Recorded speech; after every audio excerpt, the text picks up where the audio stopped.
జవహర్ నగర్లో 1000 ఎకరాలు ఉంది ప్రభుత్వాన్ని. మూసీలు ఉన్న పేదోళ్ళందరికీ తలా 150 గజాలు చేసి ఇచ్చి ఇందిరమ్మ ఇల్లు కట్టిద్దాం. రాండి సన్నాసులారా, ముందుకు రాండి, పేదోళ్ళు కట్టిద్దాం. ఎవరైతే నమ్మి మోసపోయి కట్టుకున్నారో వాళ్ళ ఇండ్లు కట్టడానికి ఎంతైందో నష్టపరిహారం ఇద్దాం, ప్రభుత్వం ఖజానా నుంచి పంచుదాం. రాండి, అందరం కూర్చొని పంచుదాం ఒకటే వేదిక మీద.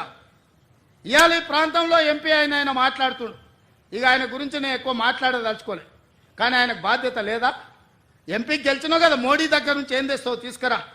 గుజరాత్లో అహ్మదాబాద్లో సబర్మతి రివర్ ఫ్రంట్ నరేంద్ర మోడీ కట్టుకోవచ్చు అంట, కానీ నరేంద్ర మోడీకి ఊడిగం చేస్తాడంటే కానీ మూసీ రివర్ ఫ్రంట్ మాత్రం తెలంగాణలో కట్టొద్దంట. ఏం న్యాయమా ఇది? ఇక్కడ ఉన్న ప్రజలే కాదు, నువ్వు కూడా బతకనికి వచ్చినోనివే. నువ్వు బతకనికి వచ్చినావు, ఓట్లు వేపించుకున్నావు, ఎంపీ అయినావు. కానీ వాళ్ళు మాత్రం మూసీలు అదే మురికి కూపంలో ఉండాలనా? వాళ్ళందరినీ చక్కదిద్దాల్సిన బాధ్యత నీకు లేదా? రా, ఈటల రాజేందర్ ఇద్దరం కలిసి మోడీ దగ్గరికి పోదాం.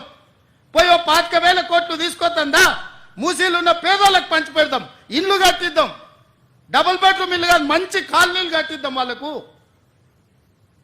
40 లక్షల కోట్ల బడ్జెట్ ఉంది కదా మోడీ దగ్గర.